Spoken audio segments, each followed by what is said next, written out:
In the tapestry of life, where every thread holds a story, America in Black and White emerges as a haven for the voices echoing through the heart of our communities. In this podcast, we wade through the rivers of our collective experiences, celebrating the vibrant hues of change brought forth by the whispers of hope and the roars of action. It's more than just a conversation. It's a journey into the heart of our society, illuminated by the light of those daring to dream and do. Join us, and let your voice be the melody that guides us toward a dawn where every color finds its place in the masterpiece of our shared destiny. Together, let's paint a future brimming with the positives that dwell in our minds and the actions that shape our world. Good evening, ladies and gentlemen, and welcome to another episode of American Black and White. We're going to start the show tonight with a Black History reflection before I introduce our guest tonight.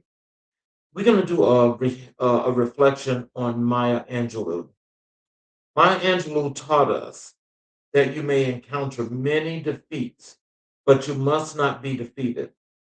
Her life was a living testament to the power of rising again and again through trauma, adversity, and the weight of a world that often tried to silence her brilliance.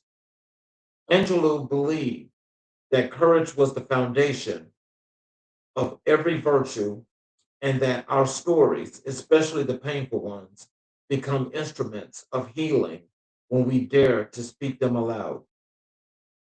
Tonight, as we honor her legacy, she reflects on her unwavering belief that the human spirit is unbreakable.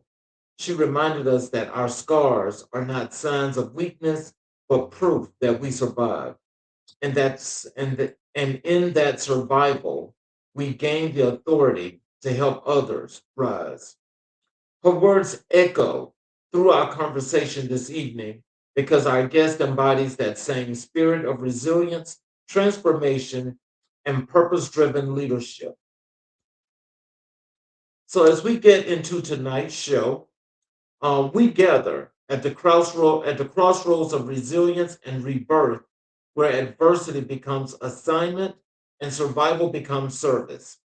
This is American Black and White, where we honor the stories that shape us, challenge us, and remind us of the extraordinary strength found within the Black experience. Our guest this evening is a living example of what it means to fight for your life and then use that life to uplift others. Born and raised in Long Island, New York, Marz Bishop faced challenges early, but nothing could have prepared him for the moment his world shifted. Two strokes, partial paralysis, a body that refused to move the way it once did, a future that suddenly felt uncertain. But Marz did what warriors do. He rose. He rebuilt himself piece by piece, not just physically, but mentally, spiritually, and purposefully. And in that rebuilding, he discovered a calling to empower others, to cultivate resilience, to look beyond obstacles, and to focus on solutions that elevate performance and unlock potential. Tonight, we explore the journey of a man who refused to be defined by what tried to break him, a man who turned pain into purpose, setbacks into strategy, and survival into service. A motivational speaker, consultant, community leader, and living testimony of perseverance. Family, settle in. This is not just an interview. This is a masterclass in courage, discipline, and the power of choosing to rise. Welcome to American Black and White. Welcome to Season 4, Episode 37, and welcome, Marz Bishop. Hello, sir. Can you hear me? Yes, sir. Good evening. How you doing this evening tonight, brother? I am doing just excellent. Thank you for coming back. I appreciate you having me again. It is truly a pleasure and an honor to be, you know, um, previewed on your platform. Well, I definitely thank you, and I'm sure that our audience is more than going to thank you because tonight we're all about this resilience. Hey, resilience is the key to life, brother. Resilience is the Yes, key to sir. life. So I would like to start, first where I like to let the audience get a little bit more engaging in knowing, you and where Mars was before Mars became this great individual that he is today. Can you tell us what was life like growing up on Long Island, and how did your early environment shape your identity? Life on Long Island was brief. It was hectic but brief. The reason why I say it was brief is because my mother went into the military at what I think I was probably maybe 2 or 3, something like that, maybe. And she went to the military because there were some challenges that she was battling as far as domestic violence. So that was a way for her to escape what she was going through. So she went to the military to save her life. So life on Long Island was brief. Um, but it has opened up so many different opportunities. Being able to travel in the Air Force, it opened me up to different cultures, different ethnicities, different backgrounds. Um, and I'm thankful of what it actually opened me up to. I won't sit here and say like my whole childhood was bad. I don't think anybody can sit and say that they had a whole bad childhood. I mean, you can say that there were some bad circumstances, and those bad circumstances prepped you and prepared you for whatever it was that was coming your way, right? But once you made it through there, like a resilience, once you adapt and adopt and you persist, you move on. You know what I mean? My childhood was a very good childhood. I had, a lot of smiles, a lot of love, but I also had a lot of challenges from being born with sickle cell anemia.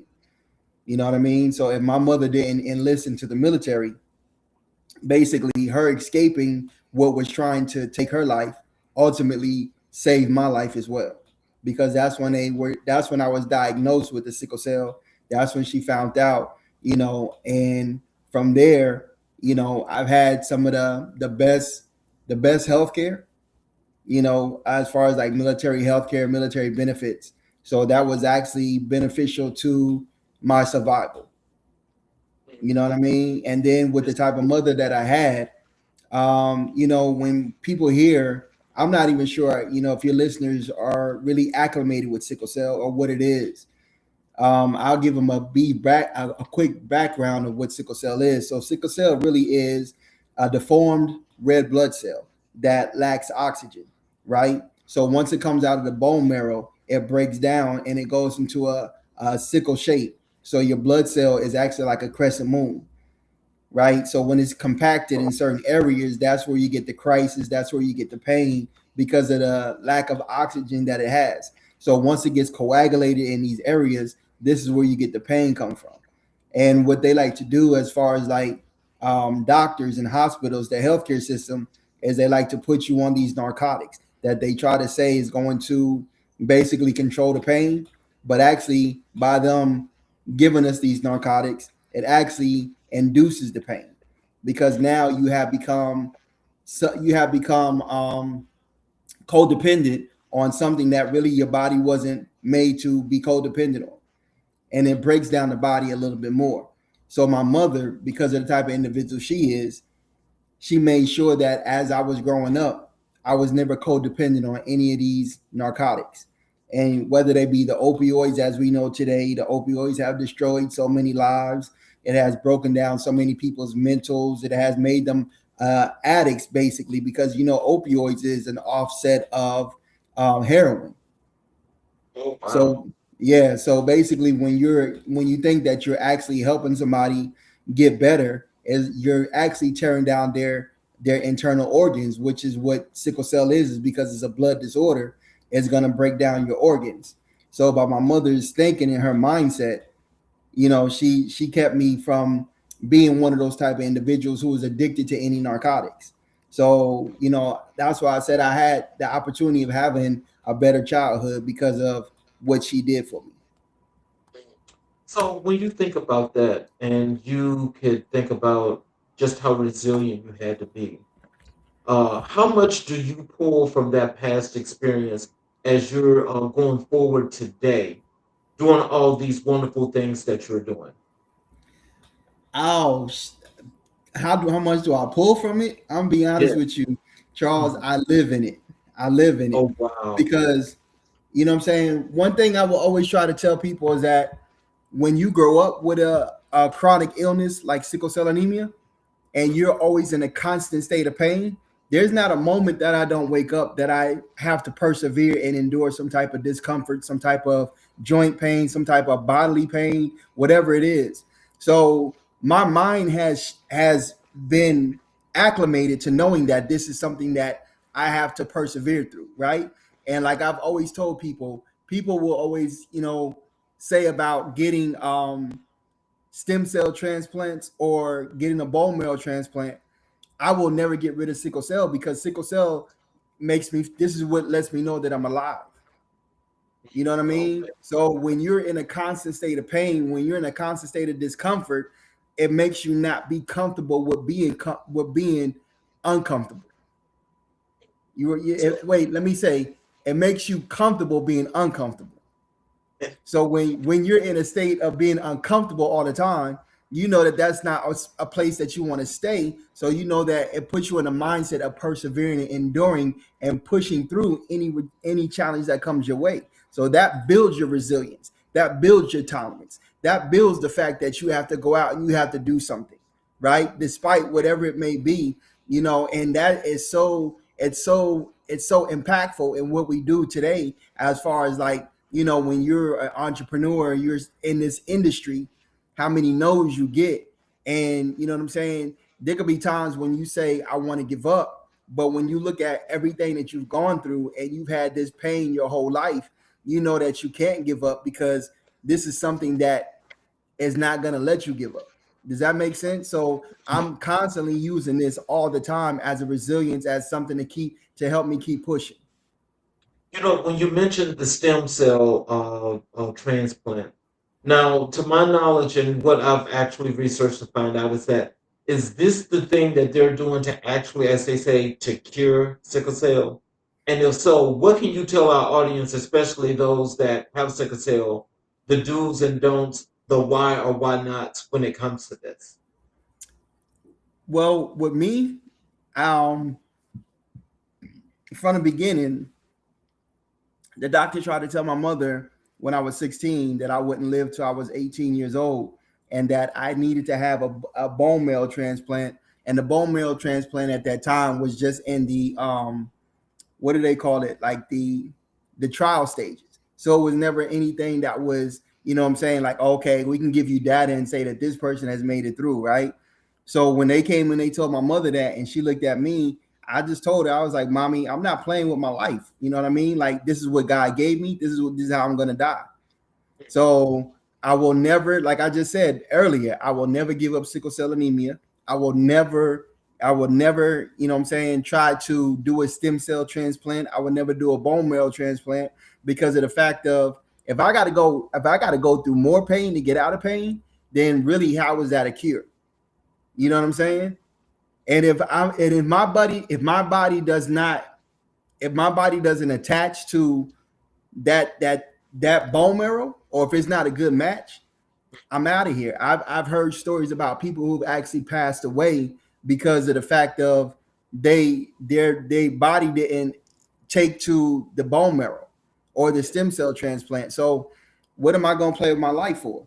I just February 11th, I just turned 50. So it just lets you know right there that the doctor didn't know what he was talking about. So when I look at who's my healer, when I look at who's the one who's really putting me, who's got me on this journey, I can only look to my heavenly Father because he's the one that's got me where I'm at now. So my thing to those who are going through this is never give up. You know what I'm saying? It's not going to be an easy battle.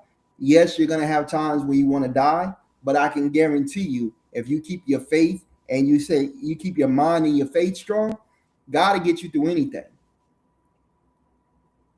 Wow. So when you reflect on your childhood, what experiences stand out as foundational to who you are today? Oh man. Um, what type of experiences? I would have to say just being in that hospital bed, just going through what I've gone through, you know, I've I've I've had so many near death experiences since I was 5 years old. So from five, I had my first near death experience. 14, I had my next near life experience. Um, 22 was when I had my first stroke. 32 is when I had my second stroke. So I've been on the chopping block my entire life. So when you look at that, the experience that I could say that has built the foundation is that you really don't know how much you don't want to die till you almost die. You know what I'm saying? And it gives you a different appreciation of what you do have. And you take that and you use it on every single opportunity that's given to you. You know what I mean? And you're thankful for every opportunity. And you just understand that through every time that you was going through whatever you were battling, that God strengthened you through that whole thing. Well, what values were instilled in you at a young age that still guide you now? What values were instilled in me that I use now? I would have to say my honesty, my integrity, um, having family values, and my spirituality as something is the foundation of everything that I stand on. So therefore, those are the four pillars that I would say are very important to me. So, can you walk us through the moment your life changed the day of your first stroke?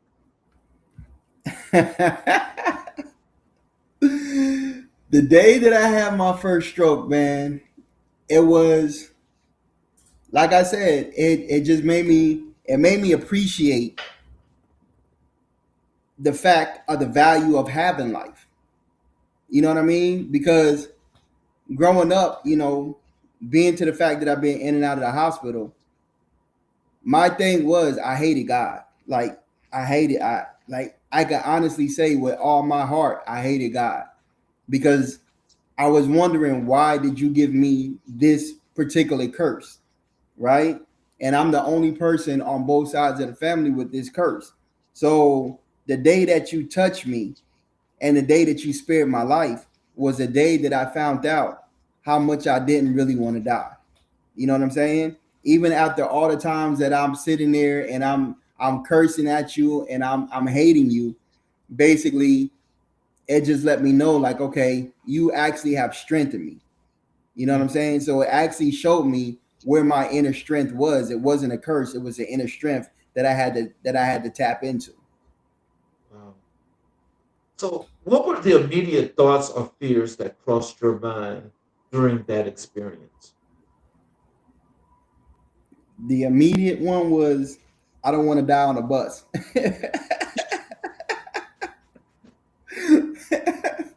You know what I'm saying? Because I was living in California at the time, right?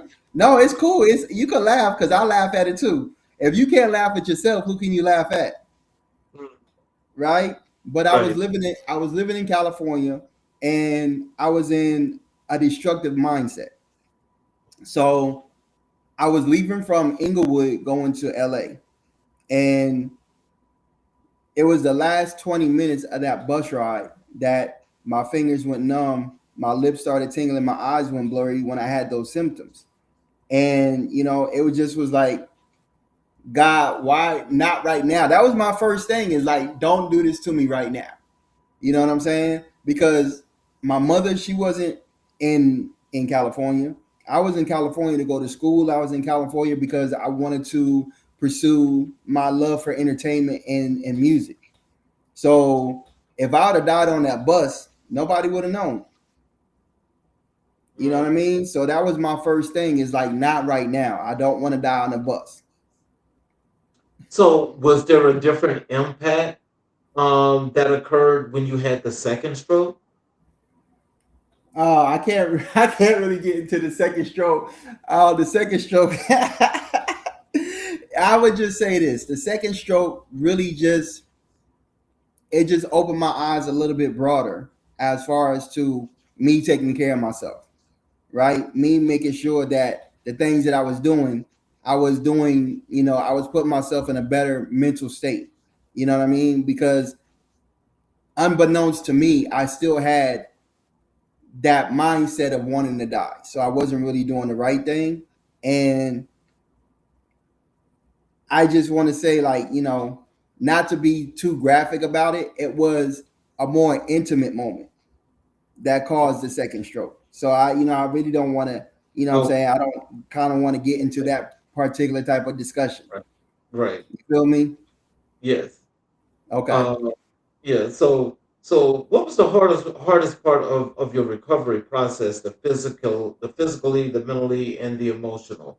You know, like did you go through that progress where you had to go through like some therapy, or what was that like? If I could be honest with you, I still battle that to this day, right? Um, I'm gonna answer your question directly. I didn't go to the hospital on my first stroke because I told you I was trying to kill myself, basically. Um, and I didn't take it as serious. Let me tell you, I didn't take it as serious. So I didn't go to the hospital. I didn't get no immediate medical care. Matter of fact, once I got out of school, I did talk to the professors at the school at that time. I was attending a medical assistant course, and I told them the symptoms of what I had, and they were able to reference it within the medical book. And they told me, "Oh, you had a transient ischemic attack." Nobody at that time said, "Oh, you should leave and go to the hospital," right? So when I did leave school, first thing I did was I went right back to Inglewood and I started smoking. I started drinking. I started living, just doing it the same things that I was doing prior to. You know what I mean?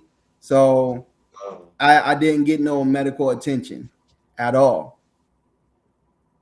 Wow. See, But go ahead, go ahead. I'm just gonna say, see, and again, I mean, I know that that's not recommended, but it's got to say that there's something about you that you were able to resist this, to work through this, and to still get to your next stage. And that's crazy because I heard the doctor from that TV show that comes on Botch or whatever. It may be, I think it's about those people who do the Plastic surgeries. right. So I bring that up because he had a stroke and Hmm. his wife was able to tell the symptoms because he started slurring. And he said that if his wife didn't get him to the hospital within the first 45 minutes to an hour, he knew he wasn't going to make it. So I remember having a conversation with my older sister, and I said, "That's crazy because God has me here for a reason because I didn't make it to the hospital on my first stroke. So why am I still here?" You know what I mean? Wow. So that has put me in a position of, to answer your question more directly, it took me to be able to accept the fact of having a stroke. Because when you're 100%, you'll never understand what it is when your life changes suddenly from something that you weren't paying attention to, that you could have prevented, but yet you were still doing the opposite because you got tired of living a certain way. So it took all the way up until, I'm going to be honest with you, 2020 before I really accepted it. And that's when I told myself, I said, "Hey, I'm going to see how much strength I can get back in my arm.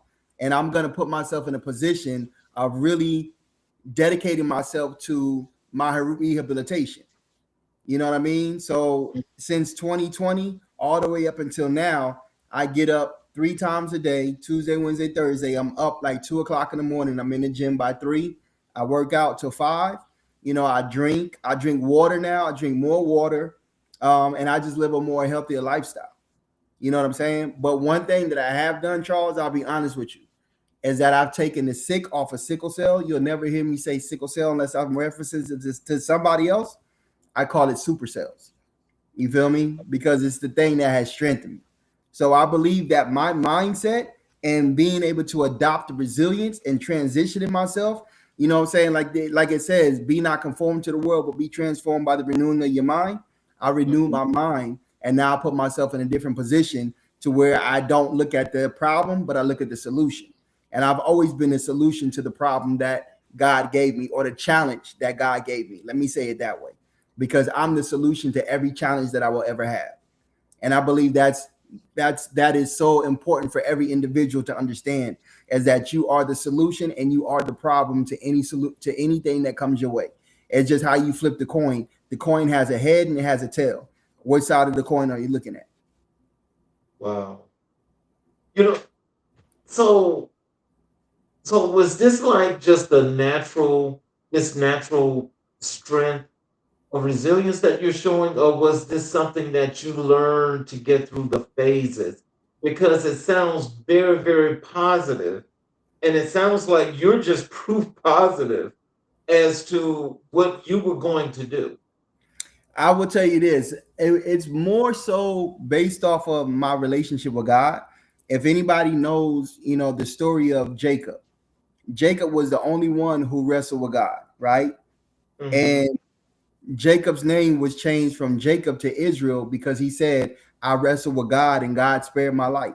So he didn't kill him. So when you look at what I've gone through, God changed my name from Samuel to Marz, and I wrestled with God and he still spared my life.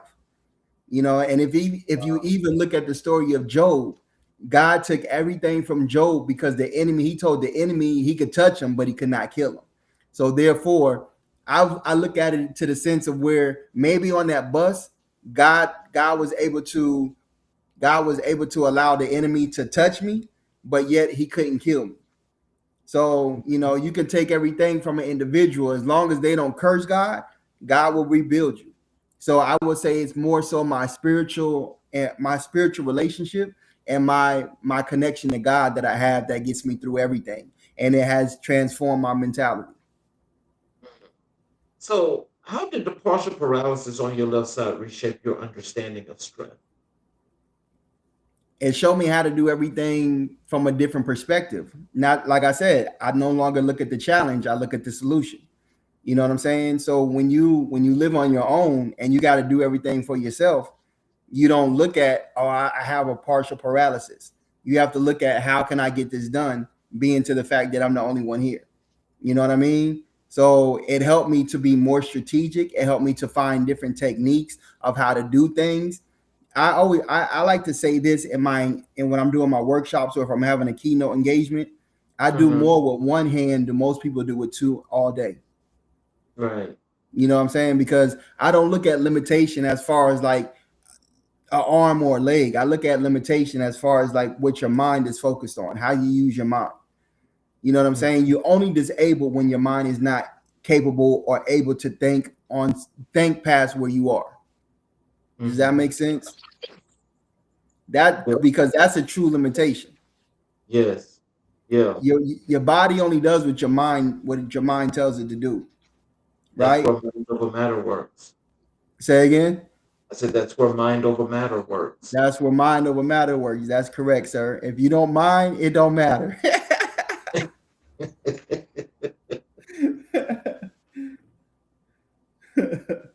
Tran- Let's transition over to your work. You Yes, know, sir. as a resilience strategist, Yes, sir. in your personal transformation, because as just listening to the first part of this is actually mind blowing, because this should be inspirational to an enormous amount of people. Because when you say you don't look at the challenges, man, there are so many people that I wish are actually listening to this, because a lot of people, for some strange reason, just get down. But let's talk about your resilience strategies as resilient strategists. Hmm. When you think about, those strokes that you survived, Hmm. what were the earliest resilience strategies you had to develop just to make it through the day? Well, first off, let's look at what resilience actually means, right? Okay. Resilience is the ability to adapt well, bounce back, recover from difficult, challenging, or traumatic life experiences, right? So therefore, you have to understand exactly what resilience means and what part of your life that you have to bounce back from or you have to adapt to, right?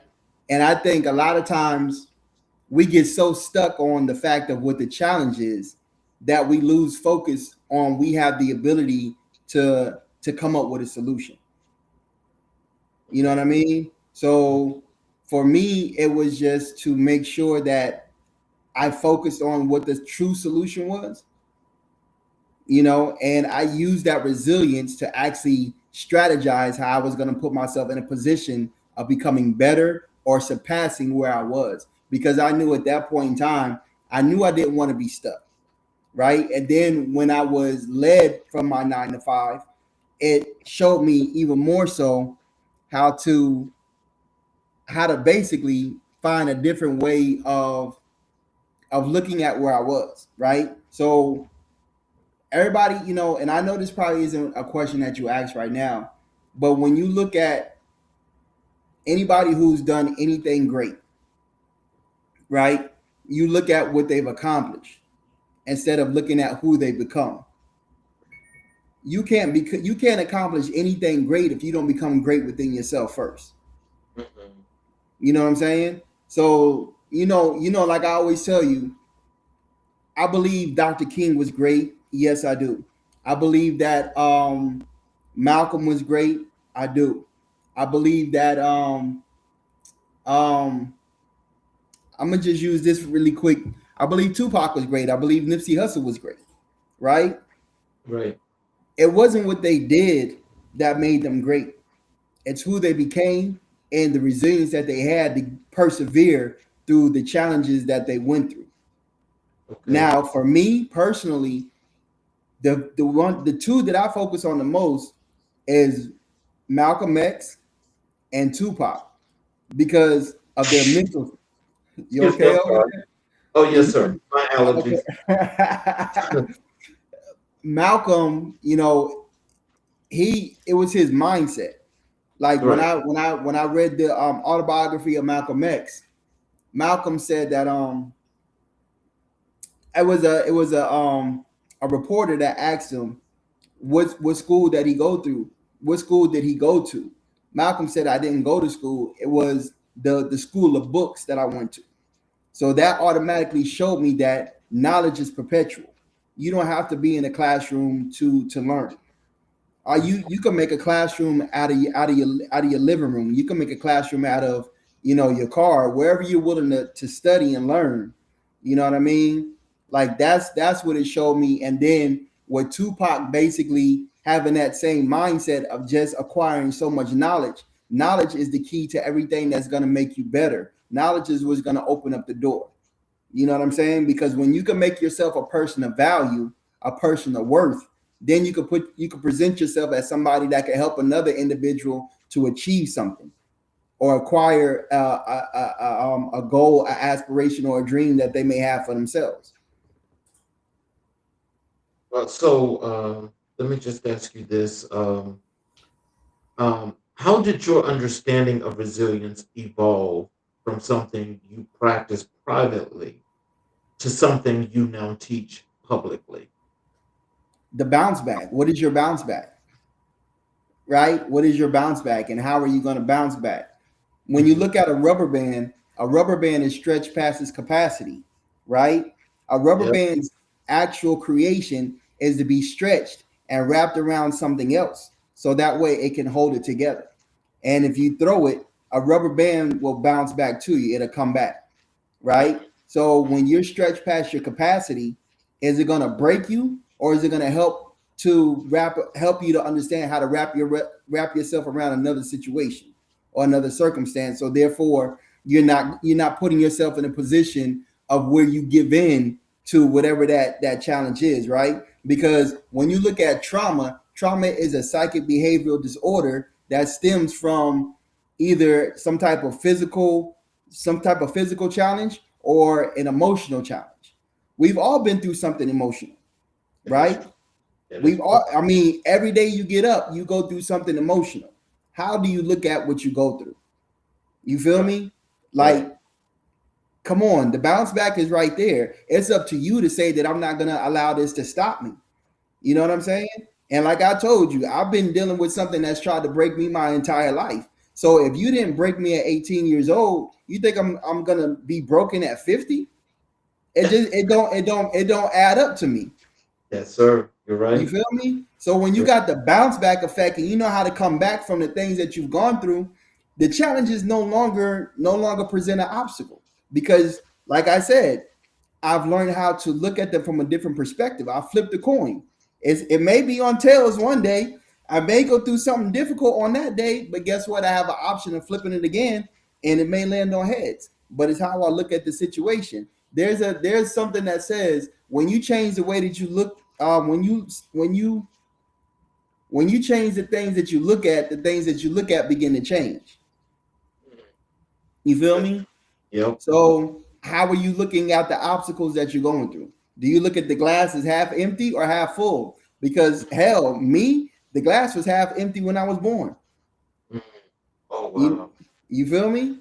Yes, sir. So it's So, can you tell us what role does mindset play in your resilience framework, and how do you help people shift from survival thinking to solution thinking? I've actually since the last time we spoke, Charles, I created a framework, and my company is called Life Inc. Right? Mhm. So I believe that the way that I look at this is that God gave me life, right? He Mhm. spared my life. So now I get to extract the lessons. I get to extract the information from the lessons that I could pass on to other individuals. So what I created the life framework. The life framework means that you got to learn first. Once you can learn and you can become a better and more fortified and established individual, the next thing that you're going to do is you're going to go out and you're going to initiate, right? When you can initiate, that means that you can start new, that you can create something from an idea or a concept and go after it. And then when you fortify yourself, you make yourself a stronger person, a better individual, from everything that you've gone through. The next thing that you're going to do is ultimately you have to go out and execute. Now, executing is the part that people have the most challenge with, because when you're going through the learning, the initiation, and the fortify, sometimes you don't have the persistence to execute, or sometimes you don't go out and execute because of the fact of everything that you have allowed to stop you, right? So the framework that I have created is more so to show individuals the steps necessary on basically being able to become resilient. You know what I'm saying? And use that strategy to say, like, I'm not going to allow this to stop me. You know what I'm saying? And whatever obstacle a person may be going through, it applies. When you apply the life framework, tell me what part of life it doesn't apply to. You got to learn anything. You Exactly. got to initiate in anything. Mhm. You got to become fortified in everything Right. so that you can go out and execute on what it is that you want. And then here's the thing. This is what I tell people, Charles. You're trying to execute on something that is the smallest thing, your idea, your concept. Those are the things that's given to you, right? Though Yeah. that's naturally given to you. You have the ability to think, you have the ability to strategize, you have the ability to come up with a concept, right? But Right. because of what comes with it is that you have to go through the process, the small steps necessary in order to go through to come out on the other side, is that you don't want to go through the initiation, you don't want to go through the fortification, and you don't want to go through the execute, because when you learn, when you come with that idea or concept, that means that you got to put forth the effort to get better, Yep. right? So Yes. if you can't use your natural gifts of ideation and conception, man, what the hell are you here for? Mm. We got our first comment here. I'll put it on the screen. Um, I don't want to say your name wrong, ma'am, but I think it's Mo BQSKY. So she says that's a word, 100. I appreciate that. Thank you so much, Mo. And so our next question for you is: you often talk about looking past challenges. What does that process look like in real time for someone who feels stuck in the middle of their storm? Say that one more time so I can get the understanding. You often talk about looking past challenges. Mm-hmm. What does that process look like in real time for someone who feels stuck in the middle of their storm? Basically, you're in a storm right now. You're in a storm, coming out of a storm, or getting ready to go into a storm, right? Right. So when you look at a storm, where's the most common place in a storm? In the middle. In the middle. So if you are getting caught up in the whirlwind, if you're getting caught up in everything that's going outside you, you're in the chaos, Mhm. right? Right. So you can't find your way out the storm if you caught up in all the if you caught up in all the bullshit outside, Right. because the peace comes from inside. So when you can find that inner peace, it gives you the ability to look at the situation from a different perspective. And like I told you, it's all about your perspective. It's all about how you look at the situation. So if you look at the storm, you're like, okay, this is just a process that I have to go through because it's making me better. Now, am I going to stay in the middle, or am I going to get caught up in the chaos that's going to, toss me around and what I'm saying, disrupt my life? Or am I going to stay in the peace of it where I can strategize and I can come up with some type of idea that's going to help me to persevere and push through the storm that I'm going through? Because we know the storm can't last forever. No, that's true. That's true. If you got an interactive storm, you got a real serious problem. Exactly. And one thing that I think that people need to understand, Charles, get away from this. And I had to learn this. So when I say these, sometimes I'm speaking to myself. You know what I'm saying? I don't always look at it like, oh, I'm trying to speak to an audience. Sometimes I'm speaking to myself because I need to hear my own spirit say this. Stop looking for self-gratification. Stop Stop looking for no, I'm so serious. I'm so serious. Stop looking for instantaneous gratification. Let me say it that way. Oh, Stop man. looking for this microwavable mindset. You know what I'm saying? This is why Mhm. I'm glad that I'm a product of the 70s, because Right. I know what it is to grow up and not have all this stuff at my fingertips. You know what I'm Right. saying? I Right. don't have growing up, I never had nobody come drop a meal off at my door and leave. You know what I'm Mhm. saying? I never had access to, social media. Right. I'm a kid that loved to go outside. I just told you I had a good childhood. You know what I'm Yes. saying?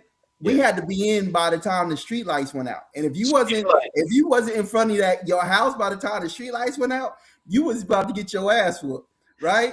So, you know what I'm saying? Stop with all this instant gratification and go through the process. Grow up and fortify yourself and become the person that you're supposed to become, because life is too damn short. You know what I'm Yes. saying? Like I said, you don't know how much you don't want to die till you almost die. And most people don't change their mindset till they almost die. And at that time, it's too late, because who's to say that you're gonna make it through? That That's storm that came in and swooped your ass up, right? So then, therefore, here's what I tell people: I've never seen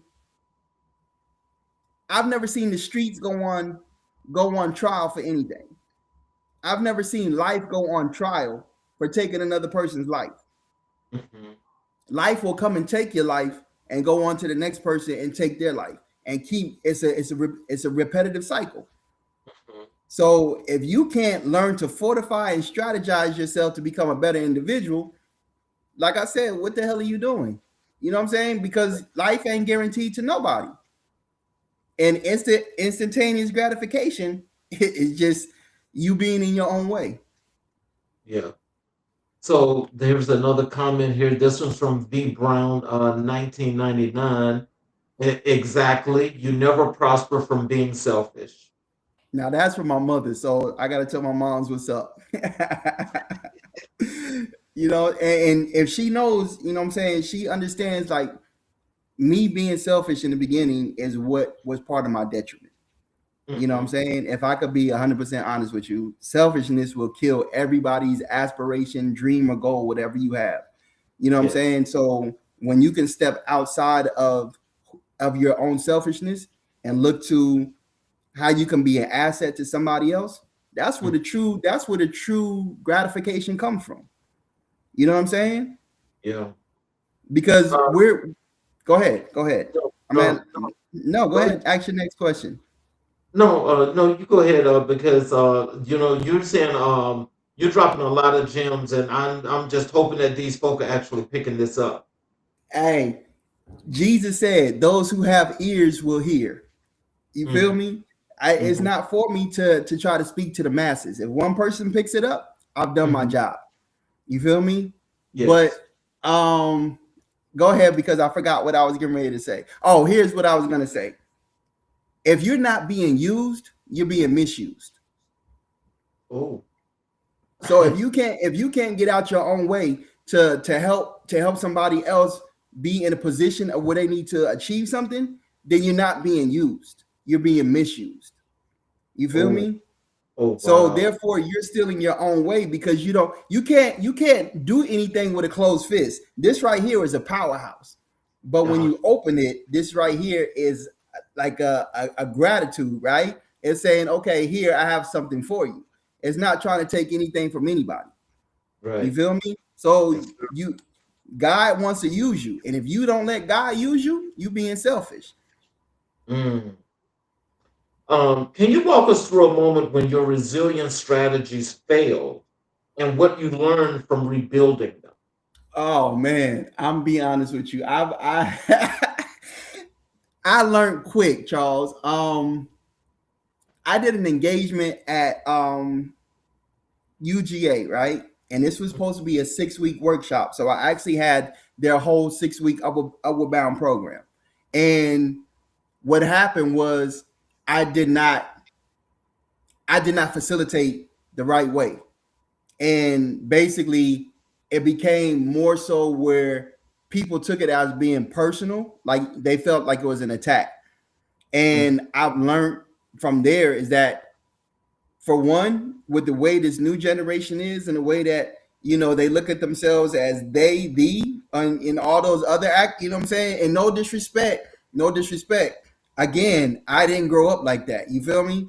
So I think sometimes it taught me that my my directness can get me in a lot of trouble.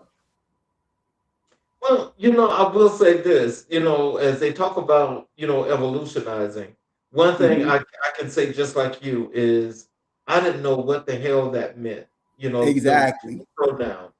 And I'm older than you, of course, but it's like somebody saying, "Oh, that's not my name, I'm they." Like, Right. how am I supposed to know they? But they sounds plural to me. So does that mean you're more than one person? I actually asked that question because I didn't know. And so Right. now it's like everything now, it matters not where you go. And these questions are being asked, what's your pronoun?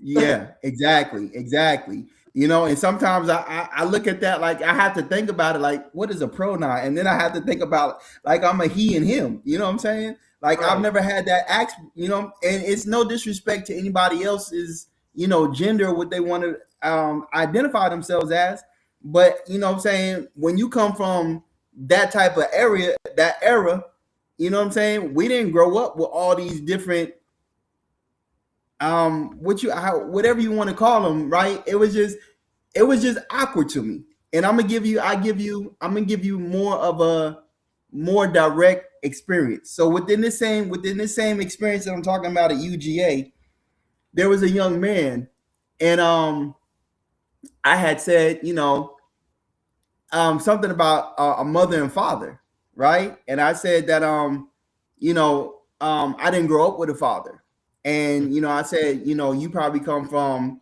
a different era than me where you have both parents in the house. So he was like, yeah, and I was like, okay, so you have a mother and a father, and he was like, nah, I have a mother and a mother, and you know what I'm saying, like they took that as being disrespectful. I didn't tell that young man to tell me what he had at home. I just right, said you have a different experience than I do. You know what I'm right, saying? right. So I've learned to be more cautious. I've learned to be more uh, help me with Empathetic. the. There you go. Help me. Yeah. I've learned to become a little bit more empathetic. You know what I'm saying? So that way I'm not just shooting stuff off because I talk from the spirit. I don't really talk from the head. Mhm. I appreciate you, and I'm sure that they should have known though that that was not intentional in that way. Yeah, but I would tell you this: I lost thousands of dollars on that because they didn't allow me to finish. I was not able to finish my 6 week series, so I lost thousands of dollars on that. Yeah, they stopped me after I got to the third week, and I lost 3 weeks of money for that. So when you lose money and you worked hard to put yourself in that position to get a contract, bruh, that'll straighten you up real quick. Wow. Yes, yes. So you can't go into these college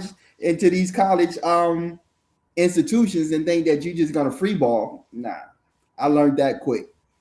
You got to have a strategy. You got to have a program. You got to have some type of like everything has to be to what their bottom line is. Mm. So, how do you help clients identify the difference between genuine resilience and simply suppressing their emotions? Oh, how do I teach them to identify their resilience? And what was the other part? I'm sorry. Identify the how do you help your clients identify the difference between genuine resilience and simply suppressing their emotions?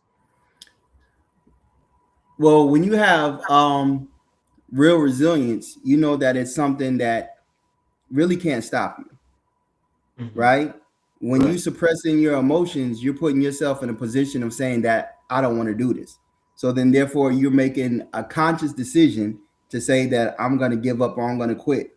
Now we all know that emotions and feelings are what stop us from pushing through, right? Yeah. So if you are tapped into what your natural gift is, and if you have identified what your calling or or what you believe to be your calling or your purpose, that's that's not going to go away. That's going to help you continue to persist and continue to endure through every challenge. Now, if you allow the challenge to become bigger than the solution, then at that point in time, you're giving into your emotions, because your emotions and your feelings are the things that you're going to say is, I can't do this. I can't do this, which is the lie you're telling yourself, Mm. right? You lying to yourself. So I tell people this, and I'm so honest. You can lie to you, but you can't lie to me. Oh, You feel me? If you right. want to lie to you all day, hey, go ahead and believe the BS that you create in your head every day. You know what I'm Right. saying? But if I come in here and I can see the greatness and I can see the potential, you know what I'm saying? Then I know what you're capable of. It's just that you're not willing to do what's required for you to get the outcome that you want. So then, therefore, you have to ask yourself: is it resilience or is it your emotions? And if it's your emotions, get the hell out my way, because I'm not an emotional person. You feel me? And if that's what it is, then I know where to keep you. I keep you on that part of where I don't want to be bothered with you, because then you're gonna stop me from doing what I need to do. You know what I'm Right. saying? Where it Right. says you can't take everybody with you on where you're called to go, because everybody's not meant to go with you. So then, therefore, the person who's operating on their emotion is going to try to keep you back, because emotion comes with anger, it comes with hate, it comes with jealousy, it comes with self doubt, it comes with apathy, it comes with depression, it comes with anxiety, it comes with all these things that people don't even look at, and it's called cognitive ability. You Mm. feel me? So when you look at the difference between cognitive ability and mindset, cognitive ability is the functioning of the mindset that gives you the strength to keep persevering, where true resilience comes from. Because when you start to develop your cognitive ability, you start to develop your critical thinking. You start to develop your focus. You start to develop the way that you speak. You start to develop everything about you as an individual. So if my cognitive ability is vibrating on a low level, that means that I'm operating off emotion. But if I put myself to operate at a higher cognitive ability, that means that I'm operating in a strength and a focus that most people will never reach. Wow. So, how do you get them to that point? I get them to that point by making them look at themselves. Hmm. You feel me? What I do is nothing, it's not for me. You got to check yourself, and you got to look Right. at yourself all the way to the core. You feel Right. me? Because I had to do the same thing. And I had to do the same thing when I was in Hartford, Connecticut Correctional Center. And I was in there for 4 months for first degree robbery, conspiracy to commit robbery, and larceny. I was at the bottom. And that's where I felt like God snatched everything away from me. And only at that point, when I hit rock bottom, who was the person other than my mother and my grandfather that was there for me? God. So at that point in time, that's where I had to make the first covenant. God, if you get me out this situation, I never go back to living the way that I was living before. Until you're able to make that agreement with yourself, you're gonna keep going in the same cycle over and over again. And like they say, anything you do over and over again is what? Insanity. So are you really insane? You feel me? Like I don't really have time for that. You know what I'm saying? I don't put myself in positions that I don't want to be in, and I don't put myself around people that I don't want to be around. I'm very stubborn. I'm very thick-headed.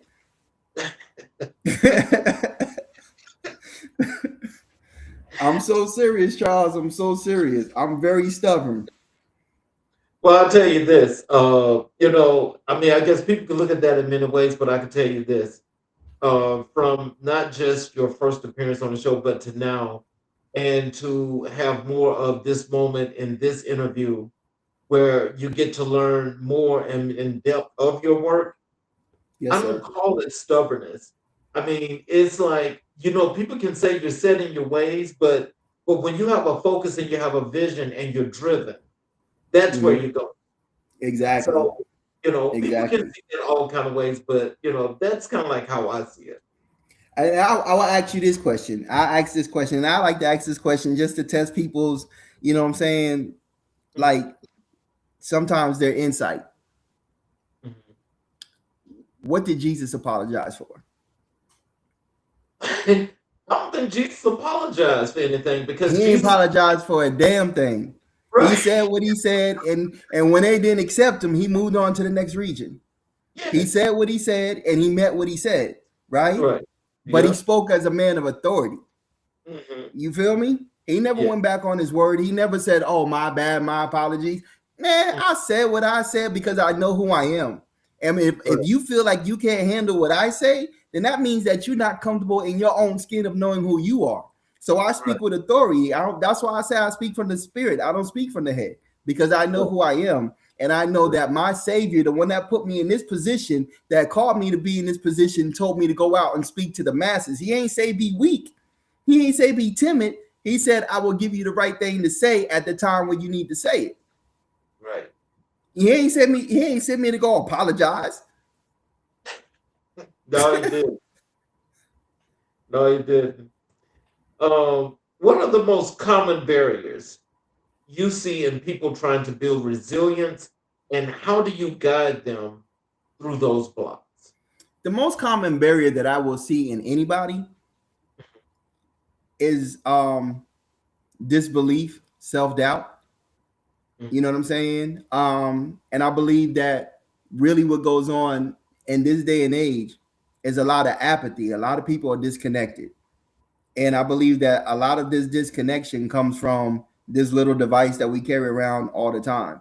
And with this social media, I believe that it has brought a comparison to where people want to compare a life to something that they don't even know if it's real or not.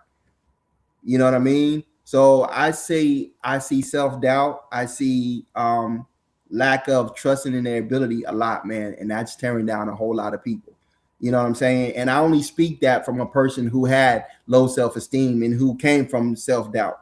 You know what I'm saying? Because I didn't want to live this long, if I can be honest. You know what I'm saying? So there came a point in time when I had to check myself and be like, okay, I really have to develop who I am. I have to strengthen, I have to fortify myself so that I can go out and execute. You feel me? Yes, because I know once I found out how to go out and initiate, you initiate every day. And initiation ain't doing nothing but if it's starting a conversation. Right. You know what I'm saying? That is something just as small as networking, you know what I'm saying? Socializing. That's initiation. And that's going to build your confidence. So if you're not putting yourself in a position of developing and cultivating yourself, you're keeping yourself isolated on this island. And that is tearing down a lot of people because you like to hide behind this little box that, like I said, we didn't have growing up because I went outside and I played. You know what I'm saying? And I Yep, played hard until the sun went down. exactly. Look, because you also know one thing, when you say when those street lights come on, you know you need to be in that house. When the street lights come on, I need to be in that house. If not, my mom's was coming to look for you and she was coming looking for that ass with a belt. But no, seriously, self-doubt and lacking belief in themselves, the low self-esteem is what's tearing everybody down, to be honest with you. Mhm. So, how do you integrate physical healing, emotional healing, and mental discipline into one unified resilience strategy? Developing your cognitive ability because the functioning of the brain is all three of those. Hmm. You feel me? So Hmm. when you understand, and this is something I didn't understand. So I don't want to sit here and make it seem like I'm all knowing because I'm not. I can only Hmm. talk about what I found out. And what I found out was from the way that I started reading, right? I became an avid reader because when I was in school, Charles, I hated learning. Like I hated reading, right? Hmm. But once God put me in this position, I had no other choice but to cultivate myself. So like I said before, there's a difference between cognitive ability and mindset. And once you could understand that the cognitive ability is a part that helps to cultivate you, to help develop you and make you a better individual, it will move you past all those things that you just said. So if you focusing on your mindset is limited because mindset is the emotions and the feelings of the part of your body. Your cognitive ability is the functioning of the mindset to make you stronger. That makes you, you know what I'm saying, that gives you the critical thinking that helps you look at solutions versus challenges. So if you don't have the understanding of cognitive ability versus the mindset, which is this flesh, which is this right here, the emotions and the feelings, how do you feel? How do you think that you're gonna really grow and be the best version of you? Hmm. That's interesting. So, let me just ask you this, because as I listen to you speak on these different concepts and these different things, they're more than inspiring, but they're also things that make you think. How did you get to that part? Because it's really interesting because being thought provocative, you know is actually, as you say, you like to help and to give out, because you got your hand open. You're feeding when you're doing that. Right, right.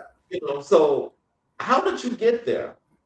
Oh man. Well, I will say this. I've always been creative by nature. Hmm. I've always had a knack of words. Um, and I think that when I really was called to be in this position, there was one thing that I needed to do. And I needed to know who my father was so that I could know who my big brother was. And I say that because I needed to know who God was before I can even understand what my calling was. Right? So I started reading the Book of Promise, which is the Bible to me. And the reason why I call it the Book of Promise is because everything from Genesis to Revelation is a promise. When you have a covenant, that's a promise, right? Okay. So I've read the Bible from cover to cover, from Genesis to Revelation 4 times. Hmm.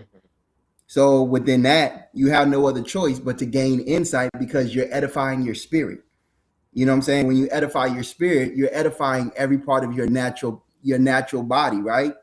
You're Yeah. edifying who you are as an individual. So I guess over the course of me reading the Bible this many times, it made me look into different topics like psychology. I started reading psychology. There's a great book by Dr. David R. Hawkins, who was a psychologist. He wrote Power versus Force. Power versus Force is talking about your natural ability versus forcing something that you really don't want to do.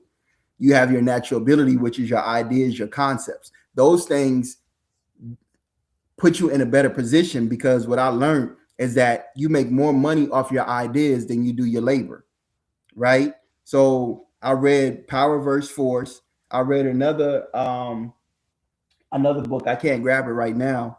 that Dr. David R. Hawkins wrote. It's about learning like apathy. It's about learning the different stages of depression, anxiety, apathy, and just learning what those things are. And then I started reading Malcolm X. I started reading um, The Way of the Superior Man, right? So all these other books, as you start listening to the titles of them, they're about becoming a better version of you, and they're all talking about one thing. And any book that you read for self development is talking about what? It's talking about the You, mindset, right? It's talking about yeah. the mindset. So I mean, when you really put yourself in a position to go into the Learning Institute for Experience, you have no other choice but to come out better on the other side. Okay. Does that make sense? Yes, sir. It Okay. does. Okay. In your consulting work, how do you tailor resilience strategies for individuals versus organizations or community groups? You just have to know what they want. You have to know what they want, right? Everybody, it's really nothing different. It's really nothing different. I think the only thing that's different from it is the language that we use, right? So when Right. you look at when you go to these institutions or you go to like schools and stuff like that, they're looking for strategies to go with leadership. They're looking for strategies to go with retention, graduation rates. Um, they're looking for things that also go with conflict resolution, critical thinking, right? So when you get into colleges, they're looking for the same thing, career readiness, right? So that still goes into the leadership, that goes into the conflict resolution and all those other things. So when you look at it, when you go into corporate America, you have to learn the language, which is now transitioning to the KPIs, right? The the company strategies, basically their bottom line. How are you going to make them more money? You know what I'm saying? Like if they're bringing you in, they're bringing you in to solve a problem, right? So basically resilience is across everything. Again, that's why the company is called life. There's no individual bigger than life. We all know that we have a starting point, we all know that we have an ending point. What you do in the middle is up to you. So it's just about being able to speak those languages, learning the language of the indigenous people. And when I say indigenous people, if it's higher education, if it's corporate, if it's um what high school, you know what I'm saying? Learn the language of the indigenous people. They'll tell you what they want. And you just do it that way. Okay, we have another comment here from V. Brown. I was waiting to hear you say that you can't do anything without knowing God, who will lead you into your purpose. I think I did say that. I You did say did. that. You Yeah. did. I said God is the one who put me in this position. And Yes. basically he was the one who strengthened me to get the edification of what I do. I You, thought I did say that. Come on, you ma. did. You know what I'm saying? Like, stop it. I say, stop it. If someone listening today Yes. feels like they've reached their breaking point, what is the very first resilience step you would advise them to take? First off, I would let them know that they haven't reached a breaking point because they're still alive. You know what I'm saying? So I would say accept that with a level of gratitude and then focus on what you want to achieve, not where you are. Because where you are is just it's a facade, you know what I'm saying? And when you could look at where you want to be and you have a gratitude, then you know how to take the next step. You know what I'm saying? But it starts with the first initial step, recognizing where you are and where you want to go. So let's transition over to your consulting and performance coaching. Hmm. What led you into consulting and performance development work? I think it's all tied up in the same industry. Speaking, Okay. developing, facilitating, consulting, coaching, it's all part of the same industry. You know what I'm Okay. saying? But what I understand now is something that I didn't understand in the beginning. When you in the beginning, because you have such a thirst for what you do, you want everybody to change, right? You want to share this wealth of knowledge with them. You want to show them like, hey, if God can do this for me, I know He can do it for you. But what I learned is that not everybody has that same hunger. Not everybody has that same resilience. You know what I'm saying? Not everybody has that same bounce back. Not everybody is willing to change. Mhm. You know what I'm But saying? So that also speaks to the person, him or herself, as to how they figure into their own self improvement. everything, and I know that this is going to be crazy because we just talked about this. Everything starts with they. Mhm. You feel me? Everything starts with themselves. You feel Right, me? right, So if you can't do it for, I mean, at the end of the day, Charles, if you can't do it for yourself, you can't do it for nobody else. right. And you know what I'm saying? Like my mom, she taught me that, and that's a lesson that I learned from her. Hmm. That if you can't do it for yourself, then you can't do it for anybody. No, matter of fact, that was my grandfather who taught me that. He taught me that when my daughter was born. You know what I'm saying? Because of the challenges that I went through with her mother. And he told me, hey, look, if you can't do nothing for yourself, you can't do nothing for anybody else. So what he helped me do is to get myself together first. Unfortunately, I didn't catch that before I went to jail, but I caught it when I came out of jail. And I understand now that it all starts with me. And in order for me to make her life better, I got to make myself better because I'm the cup that has to pour into her. So, can you tell us how do you help individuals or organizations identify their blind spots? By first identifying where they are. Hmm. You know what I'm saying? Like, where are you and where you want to go? Because there's something that's keeping you from achieving what it is that you want and what it is what you're striving for. If you can't recognize that gap, that's the part that's blinding you. So you have to take a step back and really reassess what it is that you want to accomplish. So that way you know how to move forward. You know what I'm saying? You ever heard that saying that if you don't know where you've been, you can't tell where you're going. You can't tell where you're going. I don't know if I said it correctly, but you know what I'm talking about, right? Yes, You have to exactly. first know where you were in order to know where you're going. Hmm. But along there, you have to be able to assess the things that's presenting obstacles, right? So let's make it more practical. If you have a communication problem, right? What's the gap in the communication? Is it to the fact where you're not comprehending? Is it to the fact where you're not being able to communicate what you're trying to say? Are you talking to the individual or are you talking at the individual? Are you building a relationship with the individual or you know what I'm saying? Do you have a rapport that you guys can build on? And I found out that the relationship is the most important thing that you can have in any industry. Hmm. You feel me? Yes, sir. So I think And that's the most important thing. okay, V Brown just put should put another post in here, and it's like you did. I was just giving you your props. I appreciate that. Thank you so much. Okay.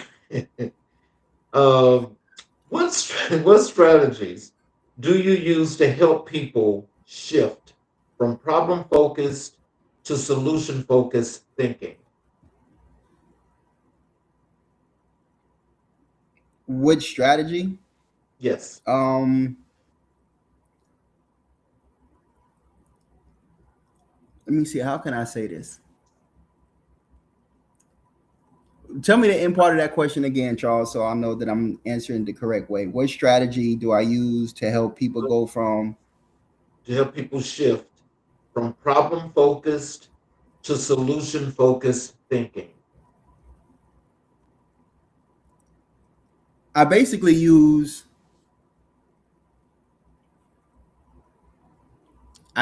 the strategy of basically showing them how to look outside the box. right? And the reason why I say look outside the box is because, like I said before, when you're looking at the challenge, you're looking at it from one perspective. You have to be Okay. multifaceted instead of one dimensional. And what I mean about that is the strategies that I had to learn on being able to just everyday tasks, right? With Mhm. one hand is one of the most challenging tasks that you will ever do, that you'll ever have to, you know what I'm saying, figure out. So if I could show an individual basically, well, if I could teach them the strategies of looking outside of the the the the challenge that's right in front of them, and seeing that there's so many other options if you look at it, you know what I'm saying? Like Right. sometimes you're gonna have to do something different that people won't really understand, you know what I'm saying, but it has to make sense to you. And one thing is that you can't fall into what everybody wants you to do, you know what I'm saying, because you'll end up doing exactly what everybody else is doing. You're right. So, and what taught me that is having one ligament stripped from me. How do you make something out of nothing with one hand? Mm. You know what I mean? So you have to look at it from a perspective of the other senses that you have. And if You you could, know, if you go ahead. I was just gonna say, I I want you to like kind of like just break this down, for the audience as you're explaining this question, because I think your resolve is like it's like unbeknownst to a lot of people, because a lot of people probably aren't used to positive, positive reinforcement the way you present it. Can you explain can you explain in detail as best as you can as to how is it that you're able to think this positive overtake on all of these things?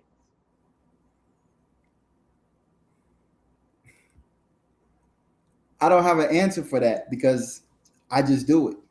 And I think resilience, that's the true factor of resilience, is learning how to adapt.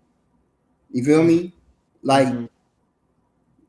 there's certain things that you can't teach. Certain things have to learn. You know what I'm saying? And the only thing that I can consistently say is that when you do it over and over again, just like it says, faith is built by hearing and hearing of the word, you know what I'm saying, over and over again. Right? Right. Right. So confidence is built in that same way, doing the same task over and over again. You know what I'm saying? And that builds your confidence. And when you build that confidence, then what's it gonna do? It's gonna create a resolve, right? It's gonna put you in a position to where you start to look at different perspectives of who you are as an individual. Mm-hmm. You know what I'm saying? And I think again, I can only go back to my relationship with God. Like, I mean, 100%. People will say, "Oh, you know what I'm saying? I'm gonna get in trouble for this, but I'm gonna say it anyway." People will say, "I'm a Christian. I believe in God," but yet you won't have a conversation with them. Wait, that's that don't even make sense.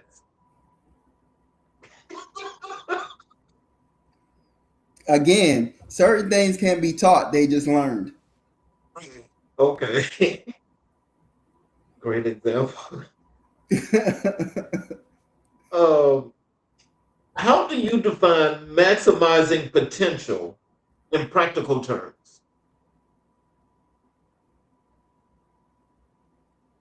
Put yourself in an uncomfortable position and just keep doing it over and over again. Every day, wake up and make yourself uncomfortable with something. You know what I'm saying? And build a routine out of it. And anytime that you can build a routine out of anything, it becomes practical because you're practicing. Now let's break down the word practical. What is practical? Practical is just the other word of practice. You just implementation, execution, right? So execution, practical practice means that you're going out there, you're doing something. Get out your own damn way and go do it. That's it. I mean, like a lot of this, Charles. Let's be realistic about it.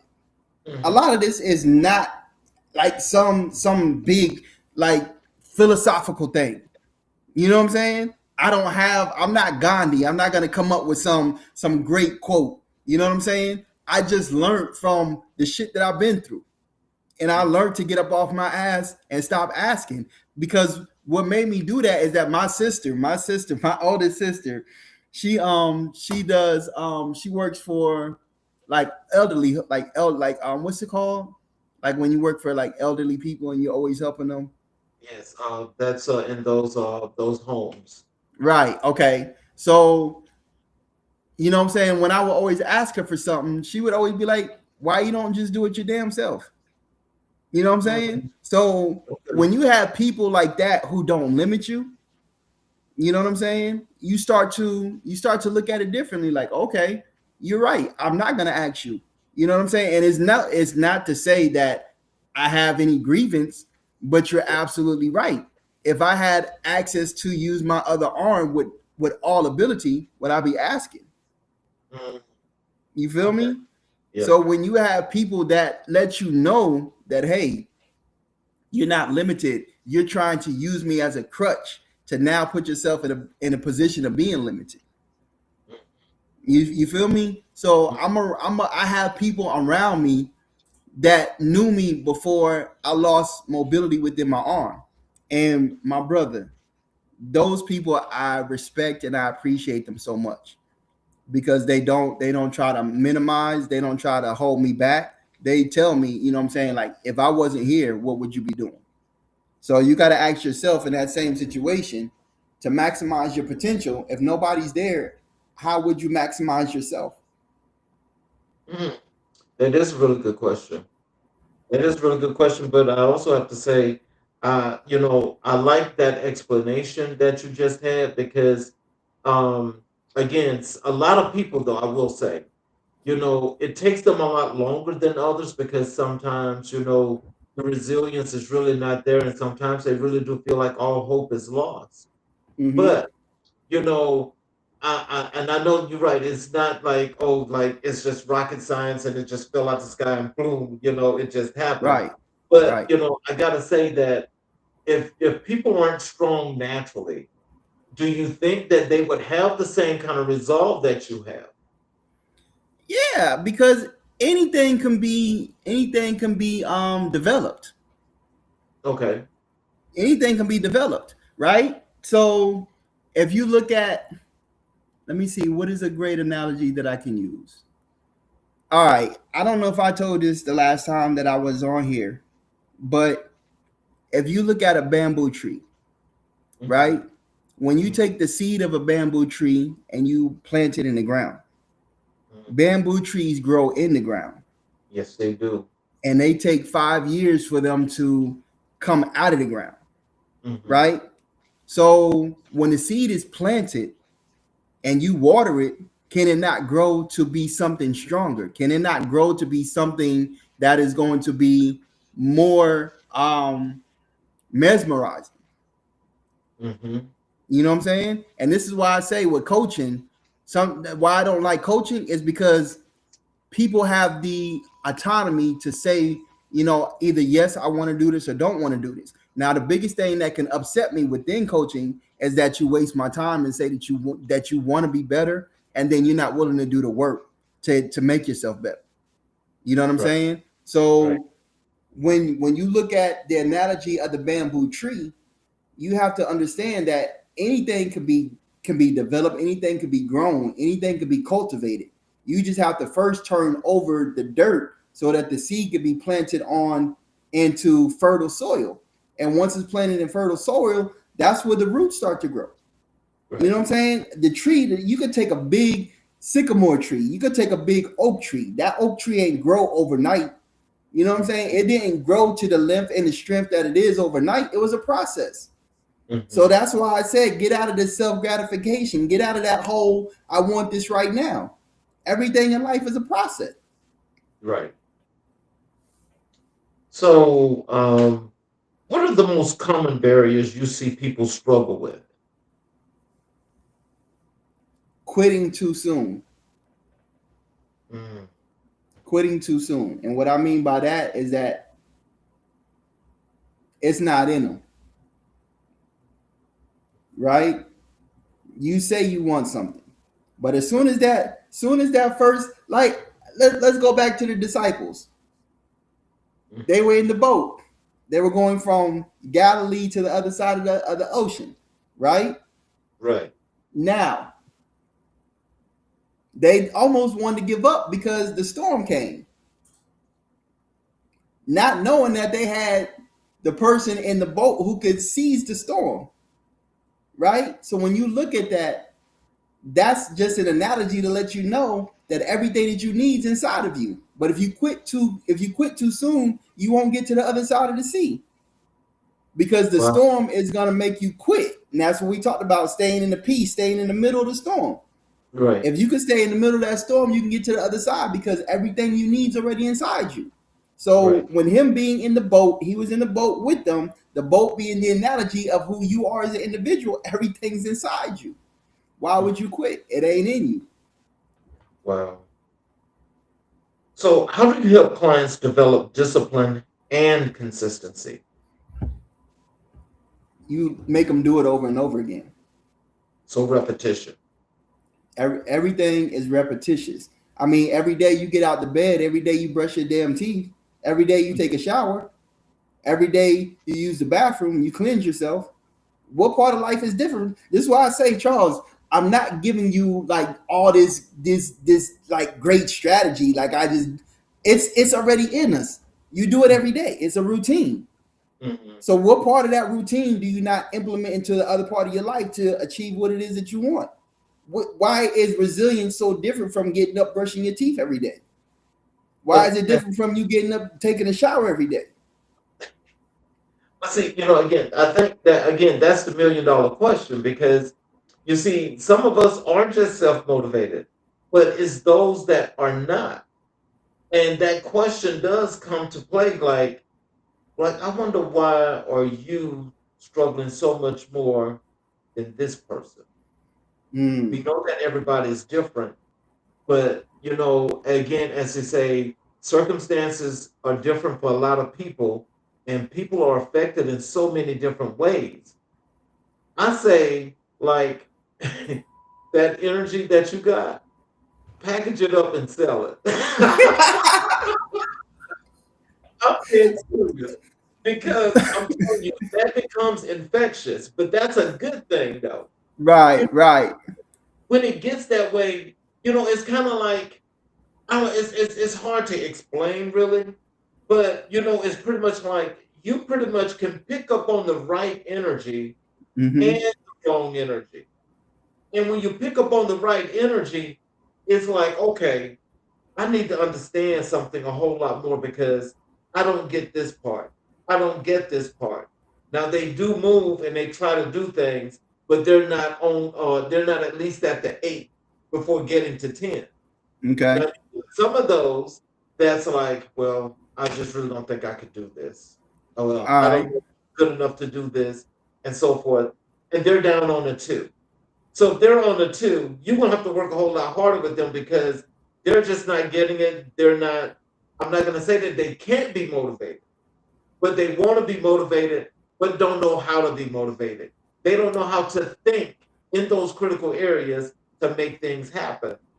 And so I think when there's like a positive energy like yours, it really does make a difference. It really does. Okay. Here's something that I just learned, and I when I learned it, it made so much sense. Hmm. The natural force of life is neither destroyed nor created, Okay. which is energy. It's always Mhm. there, Right. right?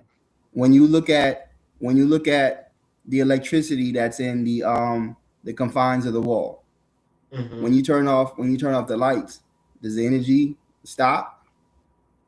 Oh no. Right. It's just dormant. But Right. when you turn on the light, then what? It's illuminating, right? It's able to brighten up the room. Right. So if the natural force in life is neither created nor destroyed, it's already there because it's already been created, right or wrong. So that means that you just have to tap into that natural energy. And that's all life is energy. And I asked him this question. I will ask this. Lay in bed for a whole 30 days and see what the hell you get accomplished. Oh, not nothing. If you lay in there that long, you might not ever get up. Well, hey, is that my fault or your fault?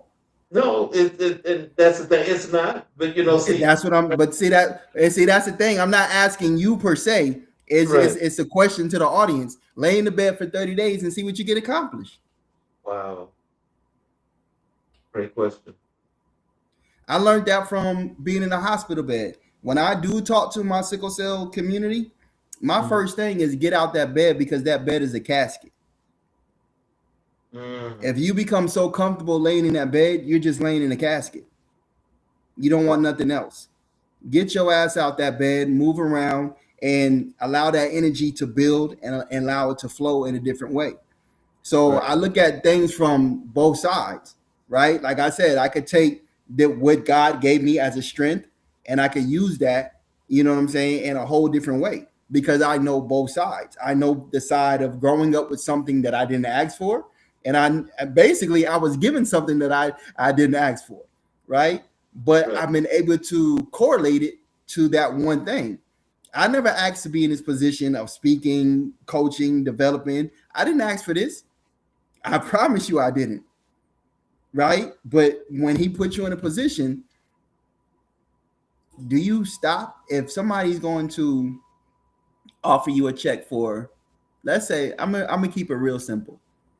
I say, Charles, I got a check for you for $5,000, but I need you to do X, Y, Z. And you can't get the 5,000 till you complete X, Y, and Z. What you gonna do? Complete X, Y, and Z. Because why? Because there's an incentive that's going to add value to me and the things that I'm doing. 100%. Incentive is the word, my brother. Incentive is the word. And again, I have been incentivized to do what I do, but to be incentivized for me is to make an impact. You know what I'm saying? And I truly believe in my heart that I'm gonna leave my fingerprint on this world. I truly believe that. You know what I'm saying? I think one of the best things that I learned from Tupac was when he said that I may not change the world, but I guarantee that I will ignite the brain that will change the world. Oh wow!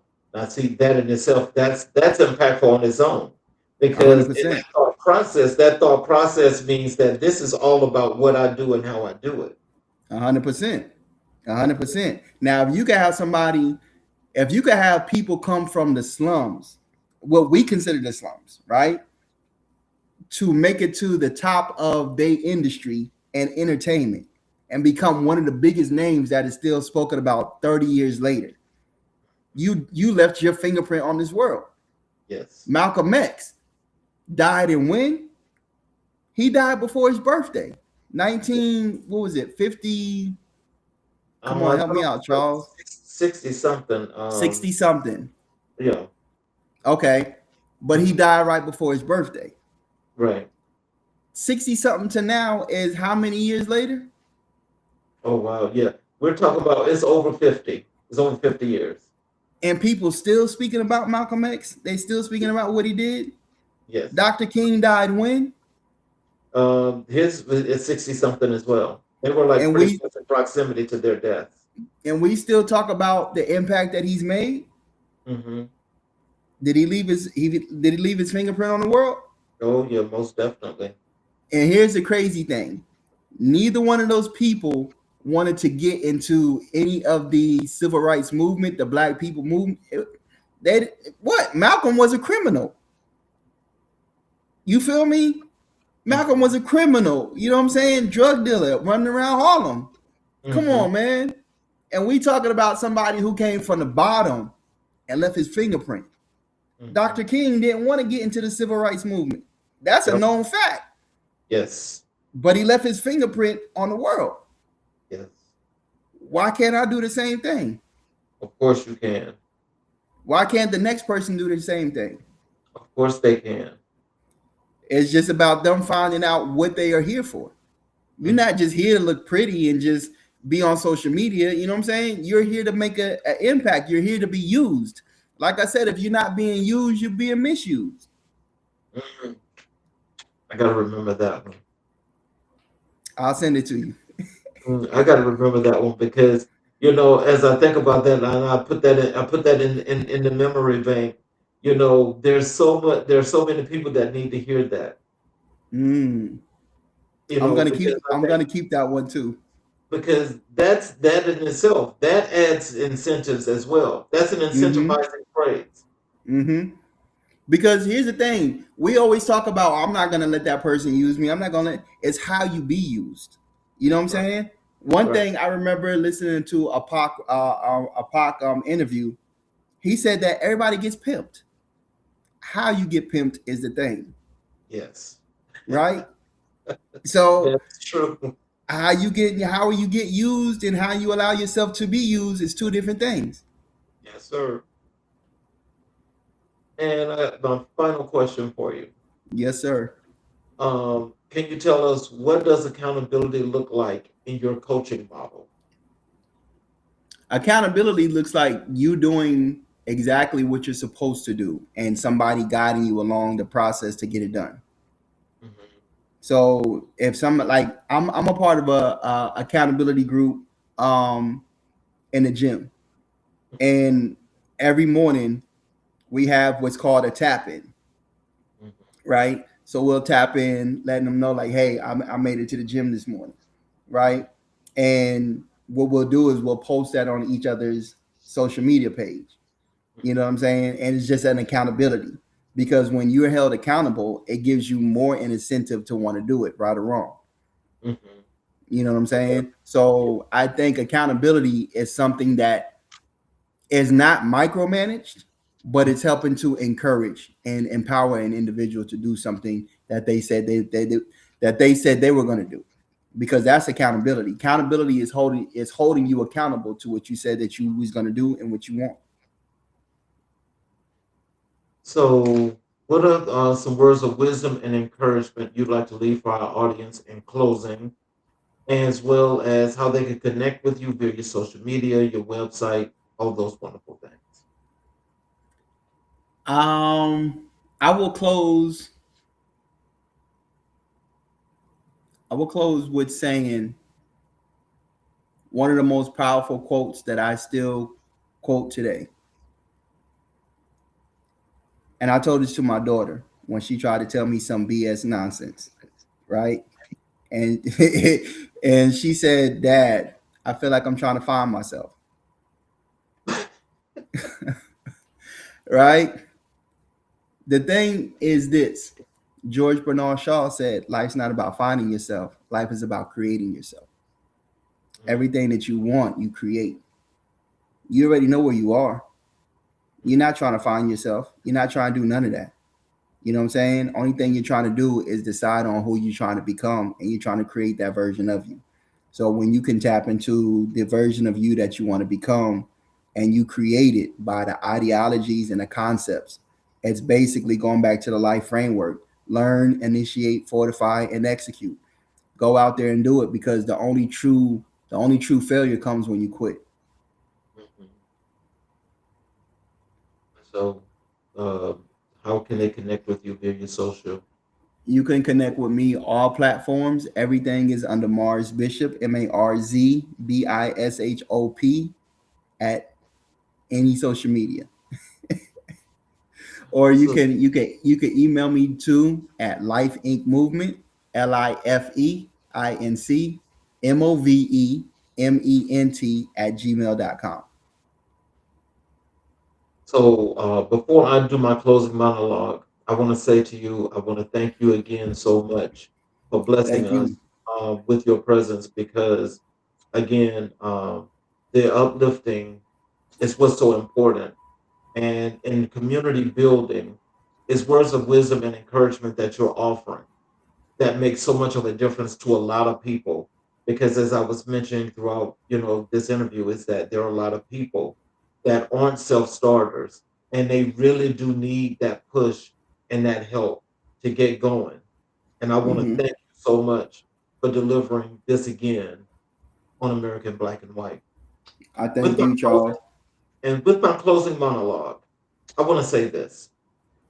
Tonight, we witnessed the power of a man who refused to surrender, a man who faced the unimaginable, yet chose to rise, not just for himself, but for everyone who would one day need his story.